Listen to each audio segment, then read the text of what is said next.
Welcome back to AFTERSHOCKS here at AFTERSHOCKSTV.com. And on with us today to talk about their great new record, We're the Bastards. It is bassist Tyla Campbell, one of the Bastards himself, from Phil Campbell and the Bastard Sons. So, Tyla, how you doing, man? Oh, yes, I'm very good. Thank you. Yeah, I've had a good couple of cups of tea in me now. Got them all caffeined up and ready to go. How are you?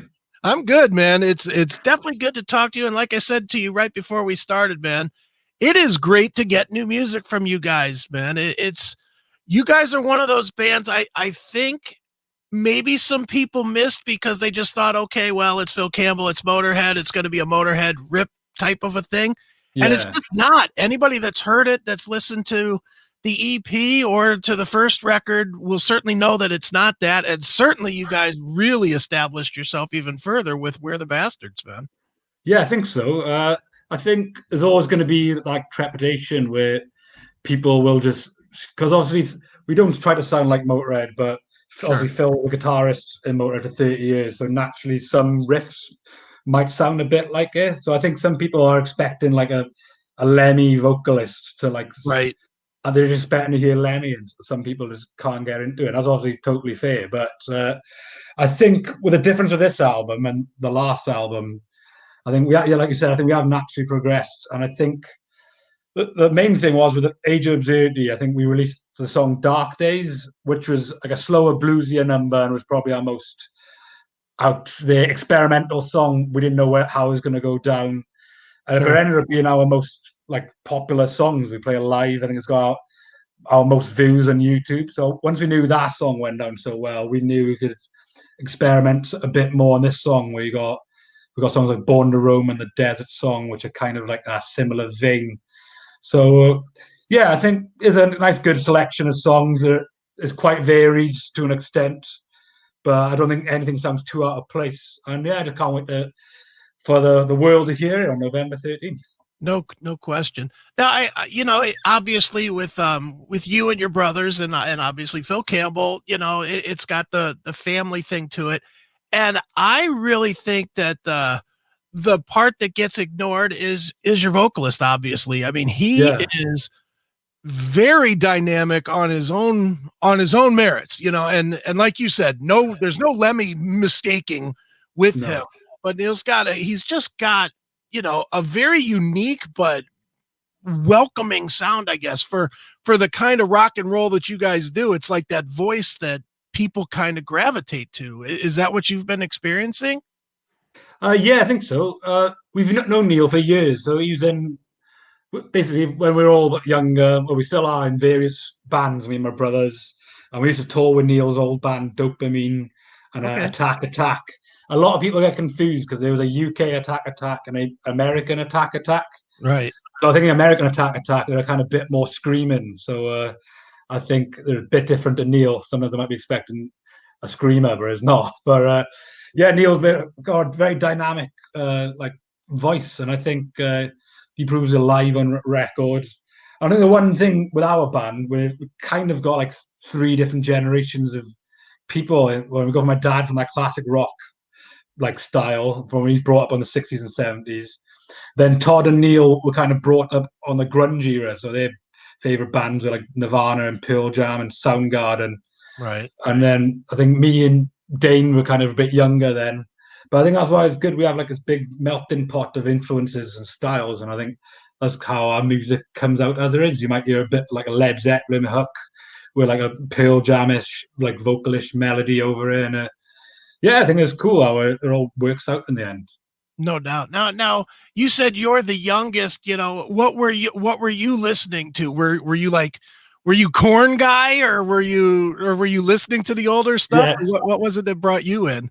So I think what literally my first concert when I was like five was Motorhead. I think so. Okay. When I was like 8 or 9, when we saw like school discos, and it's just like Backstreet Boys and the Spice Girls, and like, what? Why is no one listening to like Metallica or Joe Satriani and stuff? So yeah, I was Joe Satriani, Metallica, but then what was good when I got like 10 to 11, when new metal came in, more of my friends of my age were getting into that music. Then before that, no one was.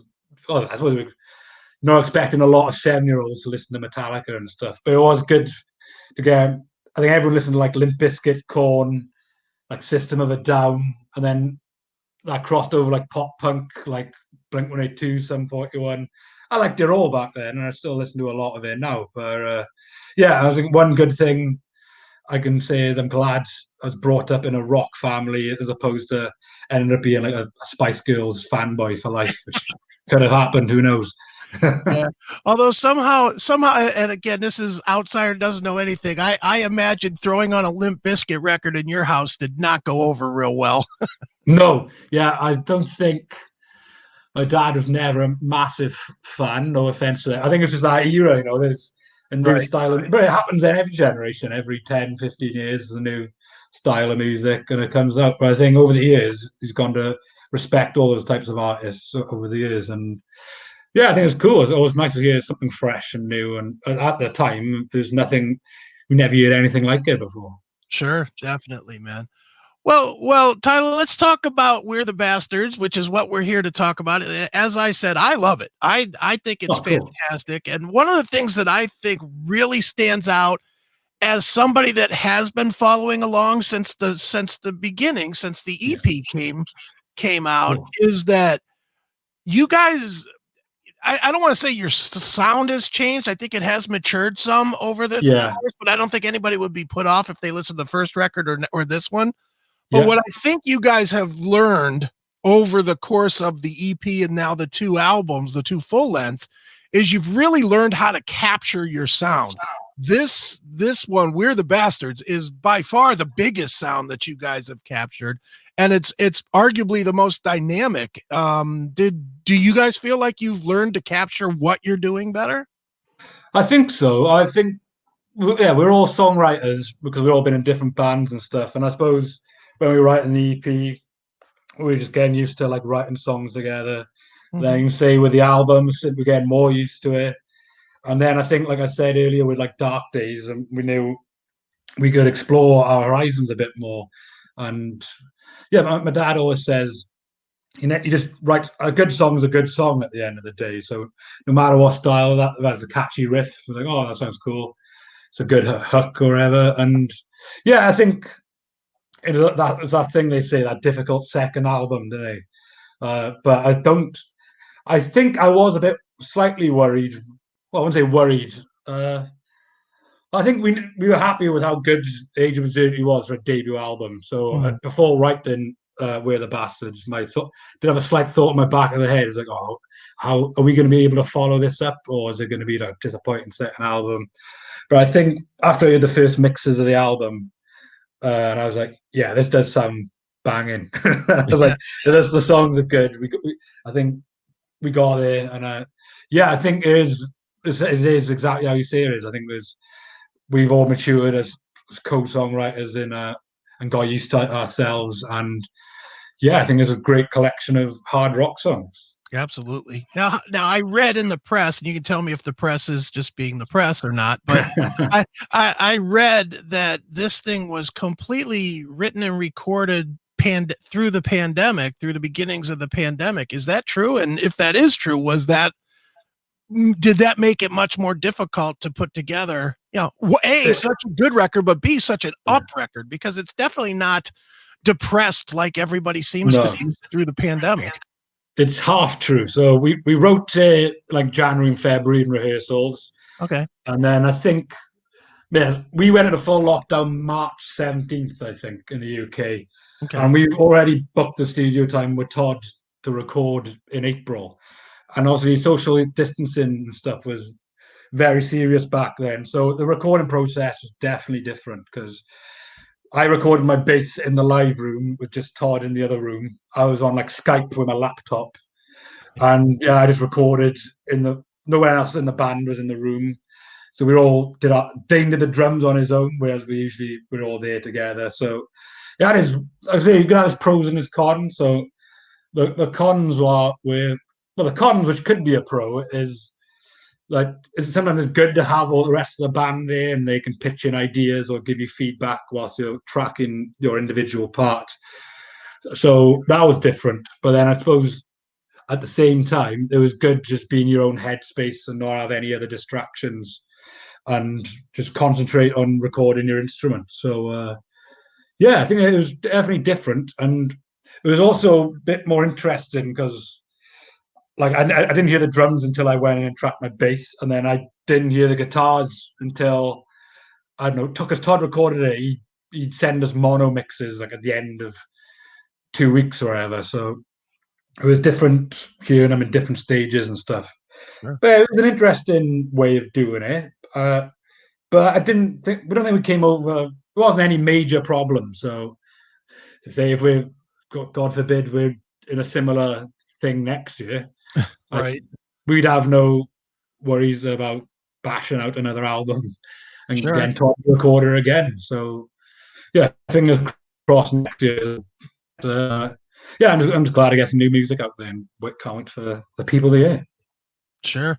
Now, do you think that it's gonna that the sound of the songs will change a little bit in the live setting just because you didn't record and write, in a room together where, obviously when you play live, you take cues from the drummer and the guitar player and the singer and everything. Where on this, you kind of were on your own island. Do you think the music will kind of adjust a little bit when you start playing live?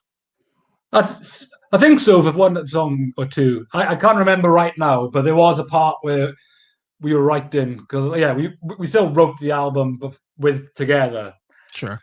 But I think it was one we had like one idea where we could imagine like we do a breakdown by ear and get a crowd to sing. Like when we on the first album with Get On Your Knees, we like break down and it's just me at the guitar and the drums doing that, and Neil gets like a sing along like call and response to happen. Get on your knees, get on your knees, and like we Right. had that idea when writing the song. I was like, oh, this would be a cool live bit for when we play live. So yeah, there's definitely one or two bits where we thought that could sound good in a live set and we'd change it up a bit. Well, we always try to come up with nice ideas to get the crowd involved. So yeah, hopefully I just want to go out and play a gig now. So Right. we haven't played a gig all year. Our last tour was in the start of December, and we were supposed to play some shows with Michael Schenker in April in the UK, and obviously that's all been postponed now. So yeah, it's going to be an entire year of not playing any concerts for us. So Yeah. it's a big shame. Crazy. Well, I wanted to go back a few years because you guys obviously, as a brand new band, had the opportunity of a lifetime with the going out and doing some shows with Guns N' Roses in Oh the yeah, in the stadium environment. yeah, I'm imagining maybe not for your dad, but I'm imagining for the rest of you, at least that first one with 60,000 people or whatever, that yeah. had to be unbelievably nerve-wracking, man. How was that to go out there and play such a big show as such a young band? Oh yeah, definitely. Yeah, we couldn't believe it really because I remember I'm like the day-to-day manager for the band, so Okay. I remember our booking agent at the time like forwarding the dates. All right, this is what I got planned for festivals next year, and as a new band, like you say, and I was like reading it, and I was like, wait a minute, it says 4 shows with Guns N' Roses, and he didn't like say, guys, I've just got you 4 dates for Guns N' Roses. Here's a list of 10 dates. So yeah, 4 dates for Guns N' Roses. So I screenshotted the email, sent it in our WhatsApp group. Neil straight away called me and thought I was joking and it was a lie. It was like, are you playing a practical joke? And he was like, no, this is serious. So that was unbelievable. Yeah, and I think the first show was in like a big soccer stadium in Switzerland. And yeah, I think the first show was crazy as it was, but I'm very nerve wracking. But it was fine. It was great.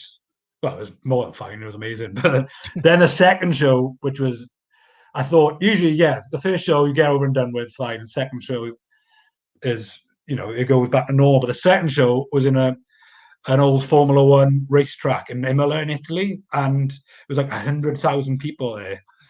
And for some reason they opened the doors at 10 o'clock in the morning, and we were the first band on at 5:30. Oh, And it wow. was one of the hottest days I can imagine. So by the time we were about to go on stage, the crowd was just so up for it, and it Right. was just one of the best days ever. And then we kind of I think we were kind of bricking it just before, but after the first song, we kind of just got into an element then. I think after we nailed our show, and then the other two shows were fine then. There was like no nerves whatsoever. But yeah, unbelievable experience I'll never forget. Sure. Now I have to ask the question, and be honest on this. After those gigs, when you went back and played the first time you played a club or something, was it just totally a bummer to be in front of like 200 or 500 people instead of 100,000? Um, I wouldn't say it was a bummer, no, but it's quite funny you say that because when we're not touring and gigging, I have like a little pub band. I got a singer, and sometimes we just do acoustic gigs. So literally, some weekends I'm doing like major festivals, and we do like a big crowd shot on the, and then I'd fly back. I remember once, yeah, I'd fly back. I got to my local pub half hour before we do on stage. Okay. And I just played in front of like 20 people for like £50 or whatever. It's fun. And my singer is always like, oh, I can't believe it. Oh, another one was, yeah, again, did a weekend of like big festivals. Came back and we played outdoors in like my friend's uh, office party. It was like a mini festival, but it was like just Right. kids and a little baby swimming pool and like a burger van and a bouncy castle. And literally just before we were playing the first song, he goes, "You played to 70,000 people yesterday." And right, here's Sex on Fire by Kings of Leon. And then we're just going to a bunch of basic covers then. So it's fun. I enjoy all sorts. As long as I'm playing music, I don't mind Sure. what environment it is. It's always good fun. Exactly. There's worse careers you could have, right? Oh, exactly. Yeah. No Except question. our government's telling us we have to retrain because our jobs are inviolable at the moment. But Yeah, that's another story. with any luck, that's gonna pass though. But Yeah, fingers crossed. well, Tyler, obviously I guess the initial lure, the initial sell of the band was that you guys are all family, with the exception of Neil. But Yeah, that you guys are all family. Y'all grew up together. Your dad's obviously legendary in his own right, with the mighty Motor. yeah. I'm curious for you now that you've been through, a couple of records, a few records, and some touring and whatnot. What is different touring with your dad as opposed to prior to touring with your dad when he was just your dad? Has your perception of him changed, or were you raised enough in it that you knew what was coming, or what? I think it's a bit different now because he's definitely chilled out a lot. Like he doesn't drink anymore for the last few years. Sure. Mainly, and I sometimes tour manage. So when we can't afford a tour manager or we're just too cheap to do one, I Right. get that job. I don't mind. Like yeah, sometimes we can afford it, sometimes we can't. But yeah, so it's mainly me just looking after him, telling him where the toilets are, telling him where food is, trying to work out how the DVD player works on the tour bus. Right. Uh, it's pretty chilled out. Basically, yeah, after each show, we chill in the back lounge. We have our slippers and pajamas on. And you want me to tell you more interesting stuff that happens? The truth is, these days there isn't. We just watch some films and DVDs and stuff. Sometimes I might, if we have a day off, I'll go to the local pub or bar with some of the crew and stuff. But yeah, I think I think after Motorhead, it took him a while to like get used to and adjust to the playing the smaller venues, so like Mhm. smaller crowds, and obviously not being as glamorous per se.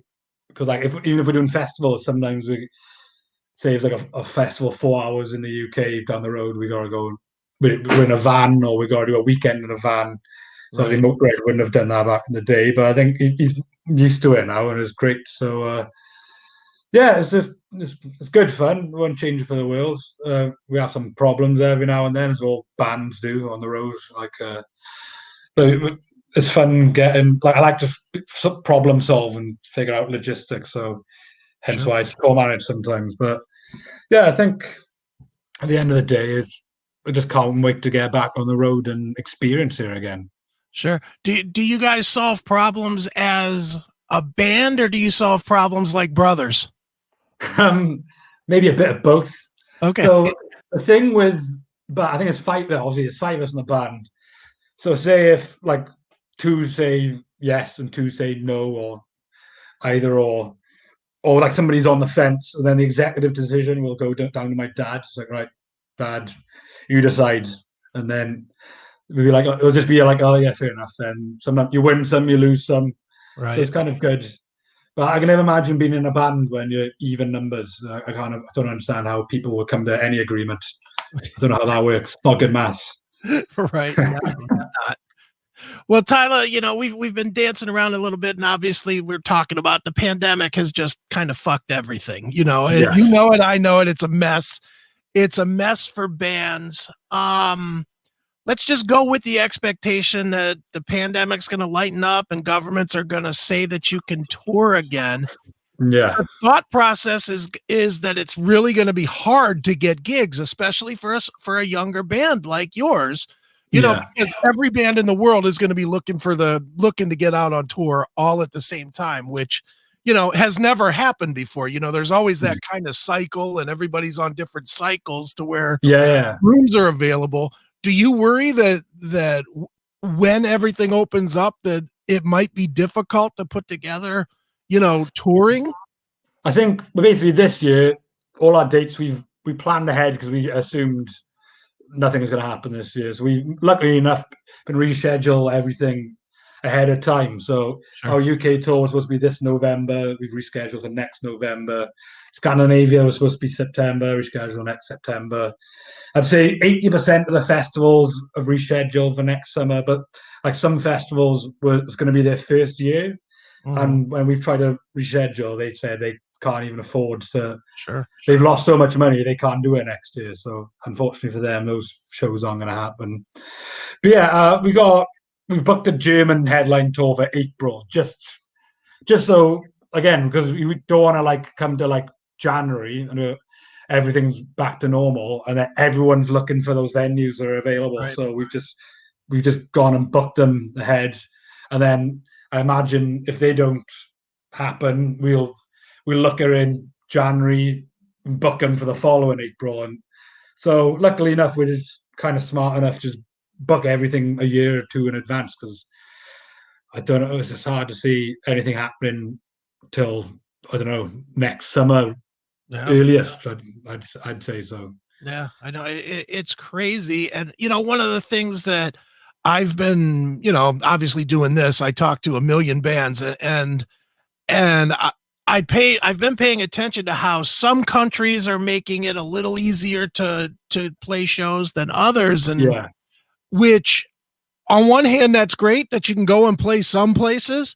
On yeah, the other hand, especially touring outside of your home country, that's going to be a nightmare if you can play Germany, but not, I don't know, yeah, France or wherever, or Norway or, yeah. And is that's not that, taking into account Brexit.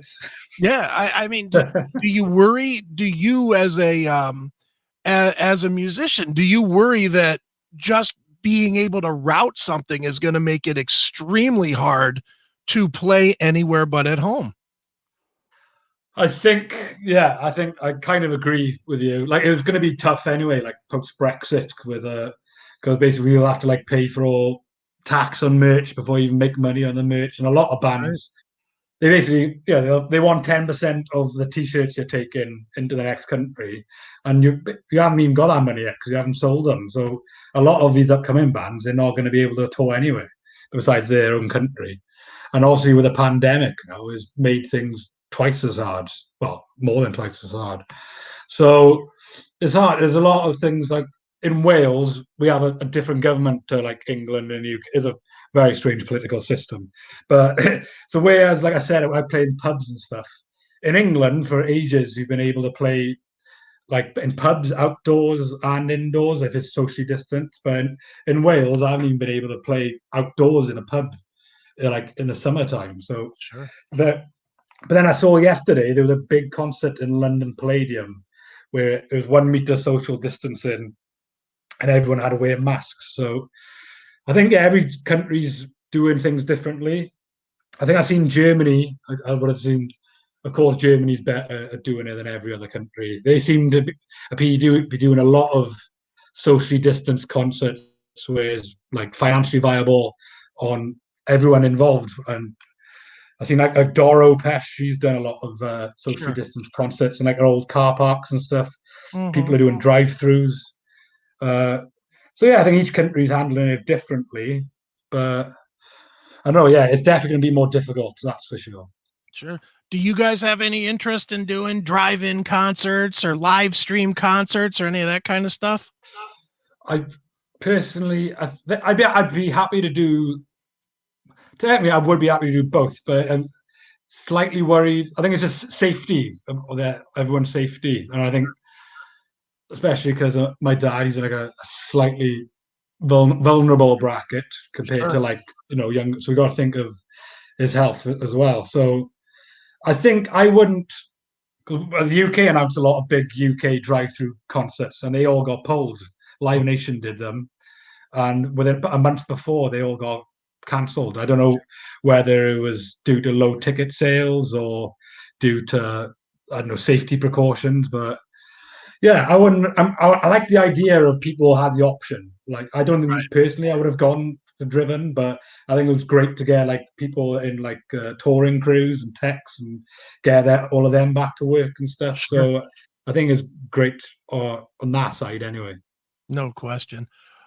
Well, Tyla, obviously the new album is called We're the Bastards. It's out on November 13th. I personally advise everybody to get it. It is, if you like just straight up rock and roll, if you like rock and roll that you drink like 2 to 4 shots with, that's what I call this. It's not a single shot one, and it's not just a beer band. You guys are like, you need a couple of shots to really get the blood flowing, but it's a great record. I suggest everybody get it. And Tyla, where should people go online to keep up with you guys? And, once touring starts, find out where you're playing and all that good stuff. Yeah. So if you go to philcampbell.net, that's a pretty straightforward one. You got all our tour dates on there, and then you got all the links to our Facebook and our merch store, and you can pre-order the album straight from our website. So I just advise everyone to go there, and I hope everyone enjoys the album, and I'm very happy that you like it, and I hope more people do too. No question. Well, Tyla, thanks so much for checking in, and everybody for watching right here on Aftershocks. Thanks for having me. Thanks for listening to Aftershocks. For more episodes, go to our website at www.aftershockspodcast.com. Visit us on our Facebook, Instagram, and Twitter pages for more news and information on the podcast, and be sure to subscribe, listen to, and review all episodes on YouTube, Spotify, Apple Podcasts, and all other podcast platforms. For your music listening pleasure, visit our website or go to www.shockwavesradio.com. For all comments and questions, please email us at info@aftershockspodcast.com.